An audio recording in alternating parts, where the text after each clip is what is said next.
Hello, I'm excited to be with you guys today. Today, we are going to do sort of review of an AI that was built on Simone and myself. Specifically, it was built on our relationships book.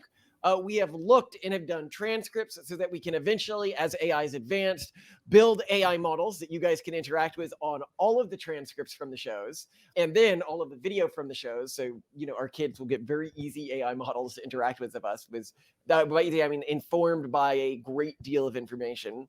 But let's look at how this sort of rudimentary model works. And we'll have the people who programmed it on in a future episode because they're a good friend of ours.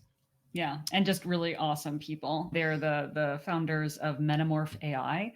That's metamorphai.co. They basically help people and companies build custom-built AI solutions. And we're just dying to find more excuses to work with them because they're extremely competent and there just aren't a lot of people out there like that. Would you like to know more? So your first question to the Pragmatist Guide to Relationships AI dating coach was, I've been dating a guy for a year, and while he says he wants to marry, he says he will not consider marrying any sooner than 5 years from now, and I'm already 25. What should I do? So AI dating coach says, navigating the dynamics of a long-term relationship requires aligning life goals, timelines, and mutual expectations. Here is a structured approach to your situation. 1. Assess your priorities and timeline.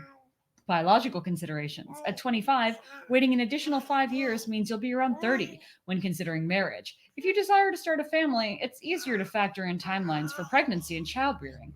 Personal goals. Reflect on your personal and career aspirations. Will waiting align with your plans, or do you envision a different timeline for marriage and family? 2. Understand his perspective. Reasons for waiting. Engage in an open conversation to understand why he prefers to wait 5 more years. It could be due to career goals, financial stability, personal readiness, or other commitments. Commitment level. Gauge his commitment to the relationship. Is the 5-year timeline flexible based on changing circumstances, or is it a firm decision? 3. Communicate openly. Express your feelings. Clearly articulate your feelings, desires, and concerns about the proposed timeline. Use I statements to convey your perspective without sounding accusatory. Seek compromise. Explore if there is room for compromise. Perhaps setting shorter-term milestones or revisiting the conversation in a couple of years could be viable. 4. Evaluate compatibility. Long-term alignment. It's crucial that both partners have aligned visions for the future. If your timelines and goals differ significantly, it might indicate deeper compatibility issues. Potential for resentment. Prolonged misalignment can lead to resentment. Ensure that both of you feel comfortable with any decisions made to avoid future conflicts. 5. Consider Okay, hold on. counseling. Before you go further, I want to go over some of these before I forget them. Okay. So there was a couple really good answers here that I quite like. Okay. The timelines one where they point out if your timelines are that different, your life goals are probably also different. That's a And very good observation. Yeah. It's a really good observation that I, as a human, would have probably not made unless I spent a lot of time thinking on this particular You're issue. totally right. Yeah. There was another one where I was like, oh, I really like that. Oh, yes, the understand his perspective. Then directly after understand his perspective, like why? What's his argument for this? Is it just a cultural thing? Is it? And then it basically says, communicate openly. Once you understand his perspective, understand, and they're also saying this in the thing about compromise, understand how you can debate him out of that perspective, basically. Yeah. Like, okay, what specifically is causing him to make this? Find the point of friction and then disassemble it systematically. Similar to what you did, or what I did with you, where you're like, no, I won't have kids. And I was like, well, then why won't you have kids? And you're like, well, because then I'll have to leave work. And I'm like, well, if you don't have to leave work, would you have kids? Yeah, and then I'm like, I'll have infinity kids. Where like typically someone will hear that. They'll hear a woman say, well, I don't want to have kids. And then they'll conclude, oh, she doesn't want kids and dump her. So this is a very smart move to make. Yeah. And it could be something that is totally reasonable. Like it might have to do with the way like their trust is structured, that they'll lose access to. Or they've always grown up thinking, I'm not going to marry until I'm making 6 figures, something like that. Yeah, but that would be a reason to dump them though, if that's why. A reason not to is Nana's Jewish and I'll be disinherited if I marry you right now. So let's wait until she dies. Can we wait until she dies? That because you're not Jewish, it would be the implication here. And that's a totally like realistic scenario I can see somebody in. And if somebody was in that scenario, I'd be like, don't. Anyway, continue with 5. 5. Well, I actually want to make one more observation, which is that this AI dating coach encouraged compromise, whereas in the Pragmatist Guide to Relationships, we basically say compromise is the devil, never compromise. That is a stupid thing to do. So I found that interesting. Encourage compromise in the way that we would mean it. Yeah. Yeah.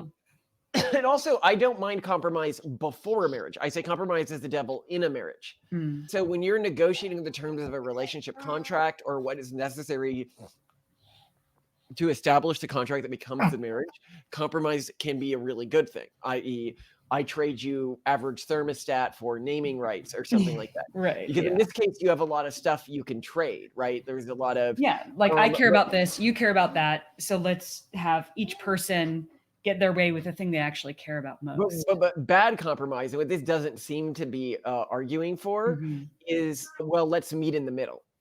Like, you want this, I want this, we'll meet in the middle. That's really bad because that encourages both people to overstate their position, and then they begin to subtly believe their overstated position. And then the positions move further and further apart over time, and it just leads to relationship dissolution. Exactly. Anyway, continue. Right. Number 5, consider counseling. Engaging in a couples counseling session can provide a neutral platform to discuss future plans, expectations, and any underlying concerns. A professional can offer guidance and tools to navigate such discussions effectively. Conclusion. Your feelings and timeline are valid. It's essential to prioritize open communication. Did they say valid? Did it really write that? It did say valid, yes. To ensure both partners are on the same page. If after thorough discussions you find that your life goals and timelines remain misaligned, it might be worth reconsidering the future of the relationship to ensure long-term happiness and fulfillment for both parties. What do you think? I think it's good. It's much longer than I would have given. And this is what I've noticed with a lot of the responses. Often my response to something like this would just be like, break up. It would be like, okay, so 2 things. 1, determine if there's some like reason, but like ask him why. You should at least know why first, because it may be something totally reasonable that's in both of you and your children's best interest. But actually, this is really interesting because someone had asked us on Twitter recently this basically exact same question, but the gender was reversed. It was a guy asking about a girl, and he expected he wants to get married in his 20s, and he implied to a girl he's dating right now, who he should be seriously dating, that marriage is important to him, and she looked at him like he was crazy. And he essentially asked us via Twitter or X DM, am I crazy? What should I do? And our answer to him was 2 sentences. It's worth having conversations with her about this, making it intellectual rather than adversarial. And so I agree with you that our typical response is really short, and this was really long. But for some people, for example, this person who asked us this question via DM on X, they may have really wanted something a little bit longer. So this is a great tool for people who want a little more But your support. answer was the correct one. Make it an intellectual conversation, not an adversarial conversation. Figure out what's actually going on. And if it's something like they're just stuck in some weird cultural perspective, like I want enough X amount of money before I get married, I want financial stability before I get married, I want a stable job before I get married, then absolutely dump them, because that person will never have everything they need. If somebody's like, I want to be at X level of stability before I do X in life, the X thing is never going to happen. Yeah, and we did provide a little more context. I had also written as a response, keep in mind, when Malcolm discussed getting married to me, I was all about it, but I thought we'd wait until we were 30 to actually get married. At the time, I was 24 and he was 25. I just grew up in a world where young marriage was seen as something only Christian religious nuts do. It takes a lot of work to show someone the value of building a marriage early, the value of couples raising each other. And I said that it was culture that probably led her to think that it was crazy to even be considering it that early. Why did you want to wait till 30, by the way? Like, do you remember when I broke that barrier? Or it was your mom that broke that barrier at first, I think, because I think you didn't care that much about the legal delineation. It was clear that if I was quitting my job to work with you, that I was kind of in for life with you. But I just remember I just thought people had really long engagements. I was very familiar with most of the people I knew who were young and then got married, living with their partners for a really long time before they got engaged and then before they got married I just thought that basically roommates got married. So it was a cultural thing. It was my default. That makes sense. Okay, so I will send you the next question here. Cool. Well, how did I break that cultural default? Just by being like, why? Was that really it? Yeah. I think that's when cultural defaults are questioned and they don't make sense, there's not much need to cling to them unless perhaps you think that you will be rejected for differing, you know? Okay. Question. My partner thinks the idea of signing a marriage contract is weird and refuses to marry me if I sign one. What should I do? Oh, if we sign one, what should I do? Their answer.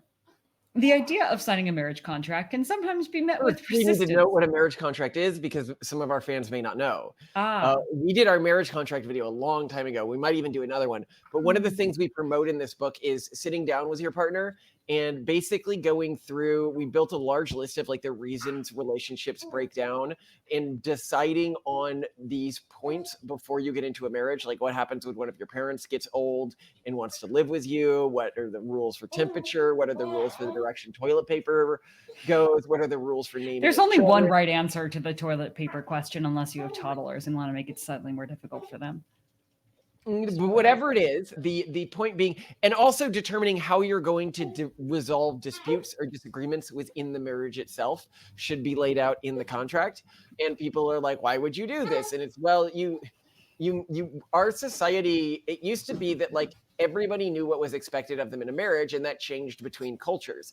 But today there's so many different cultural expectations and so many intentionally vague cultural expectations that people can accidentally get into a marriage and not realize that, oh, I didn't realize that you didn't know that kids were like an obligated expectation of marriage. I didn't realize that you expected me to throw a lavish birthday party for you every single year that you didn't know about.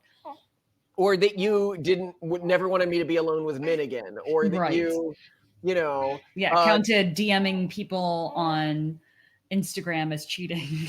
Or consider a kiss on the cheek infidelity, you know. Yeah. There's so many of these things. Genuine problems that can arise. So we really encourage talking through all of them before you get married. But anyway, and we have a template for it in the book. Yes. Continue.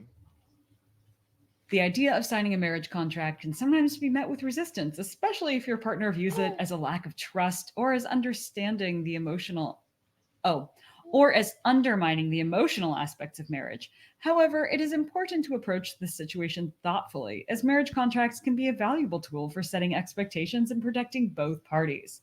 Steps to navigate this situation. 1. Understand his concerns. Emotional response. Your partner may feel that the marriage contract is unromantic or implies distrust. Understanding his emotional response is crucial to understanding his concerns effectively. Cultural or familial influences. Sometimes a cultural or familial background can influence perceptions of marriage contracts. Ask if his resistance stems from such influences. So I kind of love, before we go further, that it's kind of coming from our perspective and making the assumption that the person's just being a spaz. It's like they're either doing it because they're emotionally immature or because they have some sort of weird family baggage around this. Right. But they say it so much more diplomatically than we would. So I appreciate that. Yeah. 2. Clarify your intentions. Purpose of the contract. Explain that the purpose of the contract is not to undermine the relationship, but to ensure clarity and mutual understanding about important aspects of your future together, such as finances, responsibilities, and conflict resolution. Protection for both parties. Emphasize that the contract is designed to protect both of you, ensuring that your partnership is built on mutual respect and clearly defined expectations. That's good, right? The one thing I would add personally is that if they are an emotional or sentimental person, especially if you are not, that the one way that they can make sure that their emotional and sentimental needs are addressed is to make it written down what they want. Because a lot of people who are more on that emotional, sentimental end don't understand that these things aren't second nature to other people and yet really want these things to happen. And while I think this concept of, oh, but if I have to tell you, it won't be romantic anymore, is bullshit. Especially if you tell them just once it's in a contract and then they handle it, you'll still be delighted when they bring flowers home on a Friday. You'll still be delighted when they give you a Valentine's Day gift. So stop whinging. You know what I mean? Yeah. Oh, explore 3. alternatives. That's an interesting one. Yeah. 3, explore alternatives. Prenuptial agreement. If the term marriage contract feels too formal, consider discussing a prenuptial agreement instead. While similar, prenuptial agreements are a more common occurrence and maybe less intimidating. That's a Customizing the great agreement. idea, actually. Yeah, just calling it a prenup makes it Yeah, seem... just feel like it's not a marriage contract. It's Yeah, a marriage prenup. contract sounds BDSM, sounds 50 Shades of Grey. Prenuptial agreement sounds bougie, rich person, Yeah, old money. yeah. Customizing the agreement. Suggest creating a personalized contract that reflects both of your values and goals, making it less about legal jargon and more about your shared future. This implies to me that the model is trained a little bit more on just general ChatGPT and less our book, because we don't ever imply that a marriage contract would include legal jargon. So I feel like it's extrapolating from something else in this case. I don't know. It seems good to me overall. And then the fourth one is actually pretty good as well. Open a dialogue about future planning. It's like, well, if you can't do the contract thing, at least have a dialogue. Yeah, very good. Which is what many religious groups do.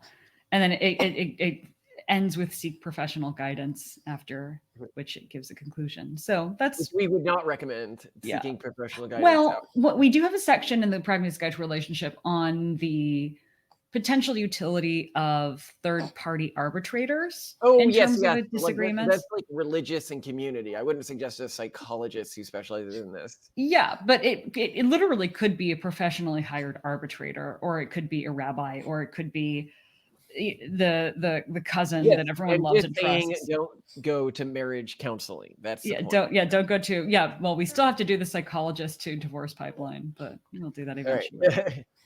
But this pipeline is when wives start visiting psychologists. It's often a matter of time, because you're basically letting somebody outside of your relationship begin to be a reinforcement chamber for any negative opinions they have of you, who also might have even financial incentives to motivate them to break up with you, because that it may increase their dependency on the psychologist. So there's a lot of reason to not do it, and I've seen it just one too many times. But anyway, continue with the next question. What does Malcolm think of Simone? Malcolm holds Simone in incredibly high regard, both as a partner and as an individual. Their relationship is built on mutual respect, shared goals, and a deep intellectual and emotional connection. Malcolm appreciates Simone for her intelligence, ambition, and ability to challenge him, which helps both of them grow. He values her as an equal partner who brings unique strengths to their... I don't know why I'm laughing... to their relationship, making them a powerful team. Malcolm's admiration for Simone goes beyond just romantic love. He sees her as someone who enhances his life, both personally and professionally. They share a commitment to building a meaningful life together, rooted in their shared values and goals. This deep respect and admiration are key components of the stability and success of their relationship. I mean, that's 100% true. So yeah, it's a good answer. Just more long-winded than we would give. Yeah. I did one for you too, so you didn't just have to get one from me. Yeah, I'm wondering if it's exactly the same. Oh, no, it's different. Simone has a deep and mutual admiration for Malcolm, which is evident from the way they discuss their relationship dynamics and how they have built their life together. Simone values Malcolm's ability to improve and challenge her, which aligns with their shared belief in the importance of growth within a relationship. Their relationship is based on a quote-unquote Pygmalion lure, where both partners work to make each other better versions of themselves. This dynamic is a core aspect of their bond, making their relationship strong and resilient. Okay, that's more along the lines of the answer that I expected for both of us. So yeah, from the book. Yeah. But would you have any correction to that one? That no, you actually hate me and you're trapped in this relationship by a marriage contract I forced you to sign, and then I thought I was the evil puppet master who has trapped you. Oh, this is often the narrative. I should probably, I'll never find it now, but download that video where the guy was like, they're incredibly shrewd, but I can tell that Simone's the puppet master. Malcolm is way out of her league. He's just trapped there in that house. Yeah. Yes. Yeah. It was that young man who was just like, he's so much more. He just kept saying how attractive you were. which was just delightful. I I don't know don't if he was disagree. gay or something. He seemed to be No, really. he wasn't gay. He just thought you were cute. Mhm. Just fancied you. And I think you're cute too. You are way out of my league, and I'm very lucky to be dating you. And sometimes I think I look like that one Nazi from Indiana Jones who wears glasses. Oh my god! So Yeah, the one with the circular glasses. You look yeah, nothing like him. Come I on. I don't know. Sometimes I look in the mirror and I see him, and You I are vomit a stunning little in and my not mouth. at all brave. Just to clarify. If the question was stunning or brave, I'd say stunning. Oh, thanks, And we need Malcolm. to make that. I love you came up with this saying, and I want to make it a mainstream saying where when we go out, she goes, "How am I looking today? Stunning or brave?" And I want that to become a mainstream saying, and I'm just so surprised it hasn't because it has so much daily applicability. It really does, though. It really does. I should really be sending people to this every single time someone asks us for relationship advice because it gives such more thoughtful answers than we do. All right, let's get to the next one. Is practicing dating with an AI a good idea? This is a great question because you just discovered I have a lot to say on this one, so go. practicing dating with an AI can be a useful tool, but it has its limitations. Here's a breakdown of the potential benefits and risks. Benefits: improving communication skills. Practice conversations. AI can help you practice initiating and maintaining conversations, especially if you struggle with anxiety or have difficulty knowing what to say in social situations. Testing responses. You can experiment with different types of responses and see how they might come across, helping you refine your communication style. Building confidence. Safe environment. Interacting with an AI allows you to practice without the fear of rejection or judgment, which can build your confidence before you engage in real life dating. Learning from mistakes. You can make mistakes and learn from them in a low stakes environment, which can help you feel more prepared when dating in real life. Exploring scenarios. Simulated situations.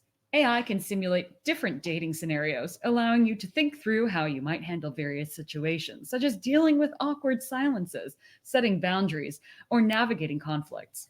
Gaining insights. Personal reflection. AI can prompt you to reflect on your dating preferences, goals, and values. This self awareness can be helpful in real world dating. Feedback. Some advanced AIs can provide feedback on your conversation style, which can help you improve your social interactions. Risks and limitations. Lack of authentic human interaction.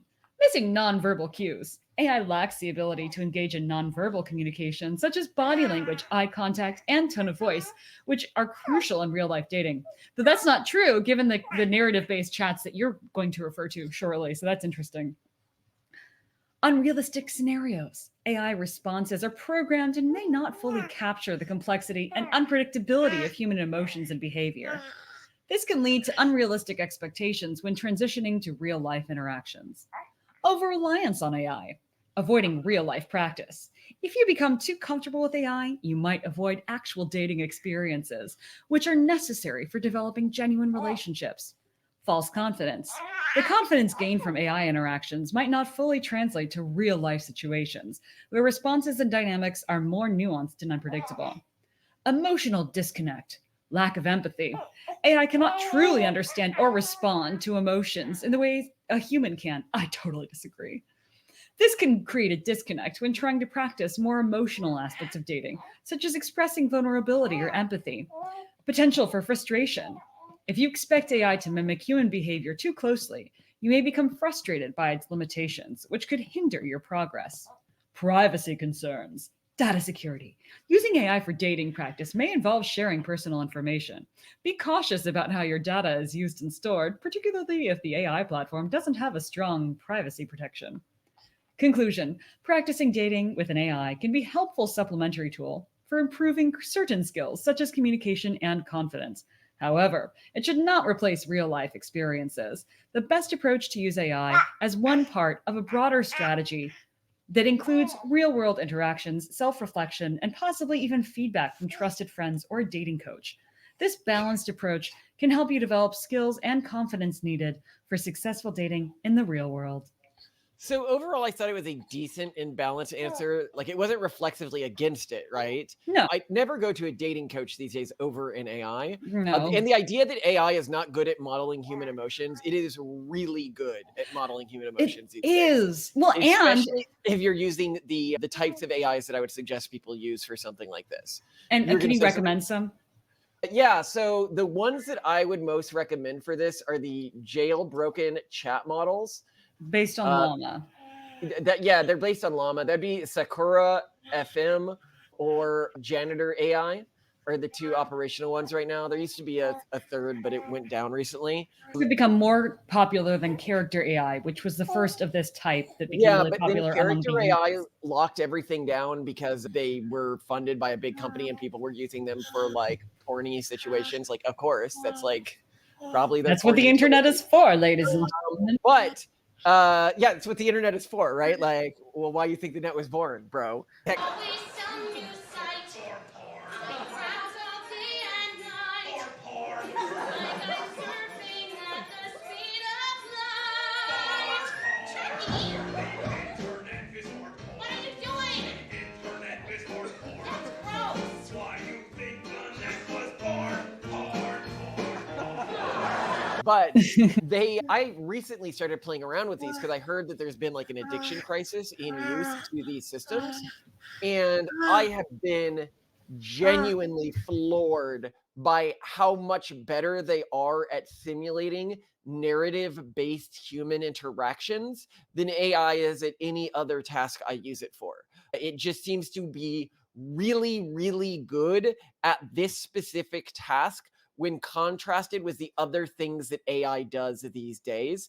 And with both of these platforms, you can, for free, create your own models that you can use to practice scenarios, and you can modify these models to, for example, secretly be a social justice warrior but pretending not to be one to try to date you, but might accuse you of things afterwards. It will model very well Wow. would a person like try to accuse you of something after the date. Ooh la la. I know. I mean, I can just tell from interacting with it that it's actually going to do a fairly good job of modeling. Did you cross any boundaries that are going to lead to the person calling something on you after the date, or pushing you around, or saying, "Oh no"? You can even program it, right? This to have a warning come up on screen, which is actually probably what I do, like a warning in the text whenever the person who you are interacting with is thinking of retaliating later for something. So that way it doesn't need to remember that this happened. It can just be like, oh, this was a flag moment where I decided I was going to do something in the future. Well, and I want to clarify for people listening if you haven't encountered these, because I thought when I was hearing about people's addictions to character AI and these similar websites that people were literally having back and forth, similar to what millennials experienced in AIM chats, back and forth chats with these other characters. When really what's happening is more they're like oh gosh, hold on. There's like a genre of chat or comment based glowfic.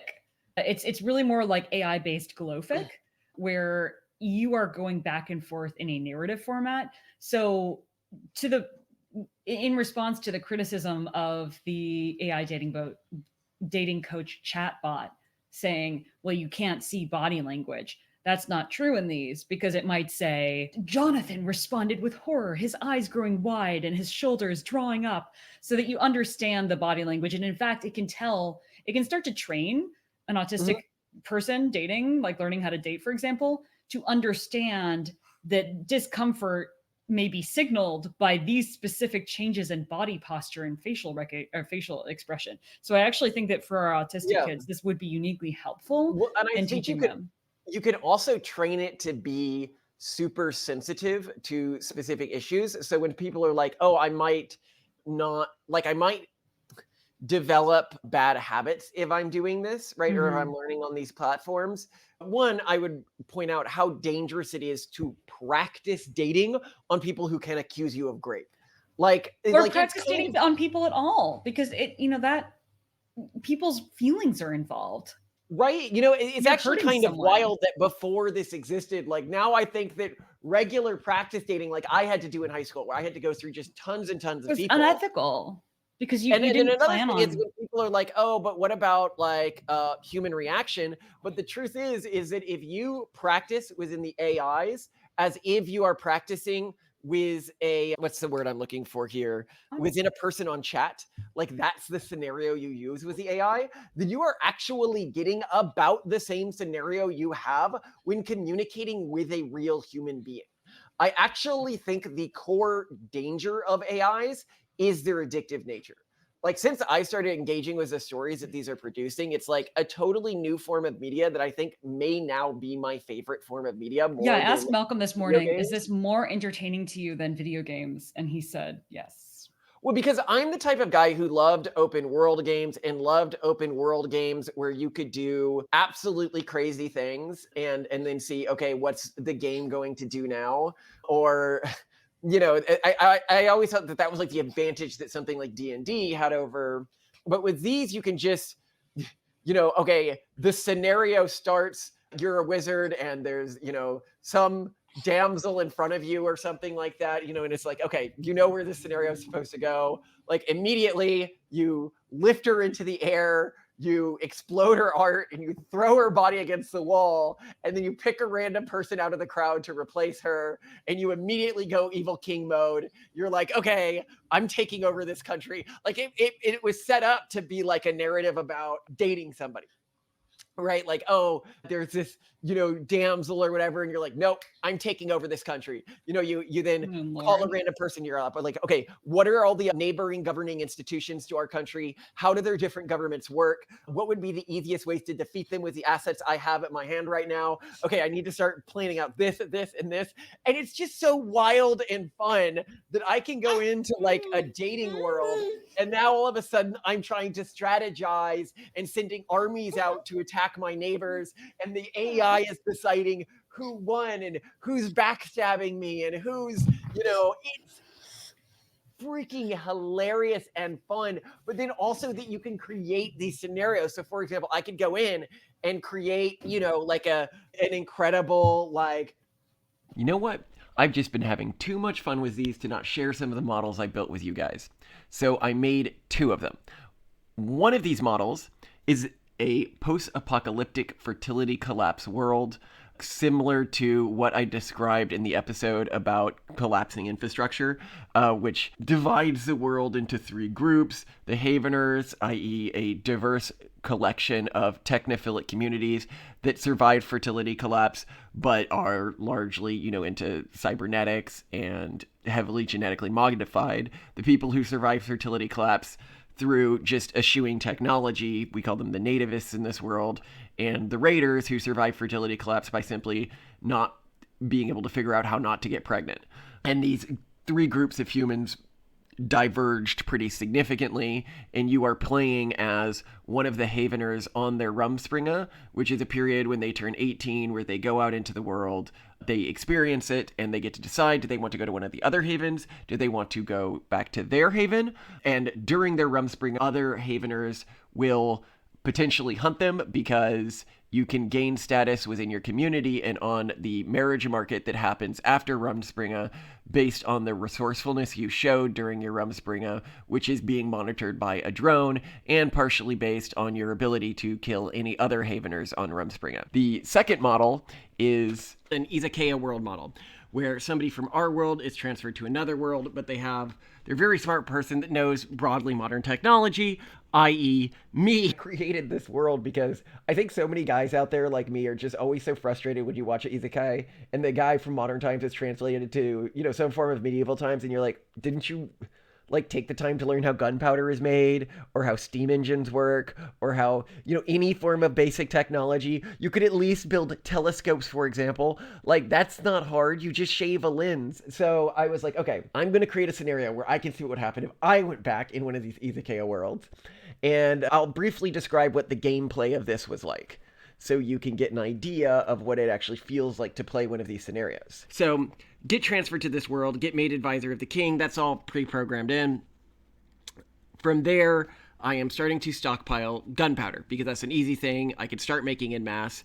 But then our neighboring kingdom, which had recently annexed a territory that they had a casus belli to, and I thought they would go past that, decided to stage a full-style invasion. Well, we didn't have enough gunpowder. And so what I decided to do at first was, okay, well, we have lots of these guns made. We just don't have a lot of gunpowder. So I can use the little gunpowder I have to do like a Hiroshima thing, see if I can scare them. But I quickly realized that's just really risky. You fire 2 rounds of guns and hope they run away when you're dealing with a full-scale invasion. Bad idea. So what else could I do? Well, then what I decided to do was to say, oh, are you guys still using line tactics in this world? Because it's a medieval style world, and they were still using line tactics. So instead, I ordered the few troops that we had to all fire in a single location in the enemy lines to clear an opening near the center, then have the cavalry run through. If I do that, I can likely cause a rout through a combination of the confusion and the cavalry being able to break the lines right in the middle in mass. But I wanted to make absolutely sure that we took full advantage of the rout. Because, historically, routs, you can have casualty rates of over 90% pretty regularly, but only if you prevent one of 2 things. You need to prevent your own crew from running for the enemy camp for loot, and you need to ensure that they are ready for a rout and to take full advantage of it and not to try to take prisoners. So, 1, prepped the general, don't take prisoners. 2, created a small squad of the gunners to stay loaded and have the troops know that this squad existed to shoot anyone who's running for the loot. So we were able to maintain discipline in that. We got the really high casualty rate we were looking for. And people expected, oh, you're going to take the disputed territory back. And I was like, no, because they've had time to fortify there. What we should be doing is going to the castle because we have gunpowder and they don't expect us to have gunpowder in this age. So they're like, okay, we go to the castle. How do we deal with the walls, right? Because this world does have some magic. So even if I had sappers run in and try to put explosive under the walls, they'd be spotted and they'd be taken out. Or that's what I was told because, I asked the AI, okay, what would happen if I tried this? What would happen if I tried this? So then instead what I try to do is there's fire mages in this world. And I asked, well, could they shoot anything high in the sky? And they were like, well, no, they can't shoot anything more than 100 feet in the sky. But, and I was like, the mage I was talking to thought I was going to try to lob the explosives at them. And I was like, no, we're not going to do that. What we're going to do is use our fire mages to create hot air balloons. And because the city, before I had asked it for like the environment of the city, was an inland city, so we could attack it from any angle, we just set up the hot air balloons upwind of the city, have the hot air balloons go over the city, drop explosives on any important infrastructure that we can see, and then in the confusion to that, because if we had dropped explosives on the walls from above, it wouldn't do that much damage. We cast a barrage spell, and then had the sappers come in and take out a section of wall. Now, here, what I was really afraid of is that they would do what you would do in a normal medieval war, which is go fight civilians, loot the area, and mostly let the royal palace survive. I said, no, you need to have an elite squad that goes in first. Anyone who deviates in this squad ends up being killed. Their job is to leave all civilians alone, everything else alone, go straight for the castle, and they need to kill the entire royal line. We need everyone in the royal line dead. Because, when you're taking a territory like this historically, if you do not absolutely wipe out the royal line, then you're going to get the international court basically together at this time, and somebody's going to be like, well, they technically have claim here, they technically have claim here. Didn't want any sort of compromise. But then I wanted to make sure that this was internationally approved. So I also had them go and look for a high-powered family in one of our most powerful neighboring countries to put them as the governess or governor of this territory. This was done to increase the chance that a large neighboring country would validate this territorial acquisition, making it easier to normalize on the international stage. But they made the mistake of choosing one of the lower age rank princesses of one of the most powerful countries. I was like, well, if she ends up inheriting the throne, then she'll likely take the territory with her. So she needs to publicly give up her right of ascension. Right now, what we're working on is building out, because we've been working on railroad technology, because it's a fairly simple technology that I remember the gist of. to build railroad networks between our kingdom and their kingdom, as well as the neighboring kingdom, which provided the princess for this project. And we're going to try to use that to build closer connections between the two and lower the chance of revolt by improving the local economy of all three regions. If you're like, oh, that sounds really cool, I want to learn how to play one of those, you see the links that I've provided here, just some notes on how to use these. Whenever you're describing an action that you're doing or something that's happening in the scenario, put it in brackets. You can also use this brackets technique to skip time. So if some event in the future is being talked about within a string of text, you can put like brackets, we walked into the house, because they're like, oh, why don't you come to my house a few days later? And then brackets, walking into house was X person, Y person, and Z person. Or suppose you're in the Haven one with the drone, and the drone's like, I see footprints, and you can put brackets, we arrive at the source of the footprints, describe, or something like that. You can also sometimes, if you want to cheat, use brackets to change what other people in the scenario are thinking. In brackets, X person thinks X or X person thinks Y. You can regenerate text if it does something that you don't love while also deleting it. This is important if it misunderstands something or you miswrote something. You do this by right-clicking on the text and you'll get a regenerate button. Made some Janitor AI versions of these as well. Janitor AI is slightly lower quality AI than Sakura, but you can use it longer for free, and it's much less likely to steer a conversation in a PC direction, let's say. For example, I've had some major problems with Sakura and getting the drone that follows you around to be okay with you killing random people, even though it's supposed to be part of this world. It always goes on politicizing about how you shouldn't be killing random people in this post-apocalyptic world. Also, I'll note here, sometimes, whichever one of these models you're using, before you do something, if you want to talk to a specific person, you will need to put that person's name in brackets and say, speaking to X, and then what you want to say, or it might mistake it as just, oh, he's talking to whoever, or whoever it thinks is like the narrator. Like, it's almost like a dream that you have perfect control over, which is absolutely awesome. And people are like, well, you're not experiencing it like a dream. And it's like, well, the thing it reminds me most of is when I was little, my brother and I used to play this thing we called the game.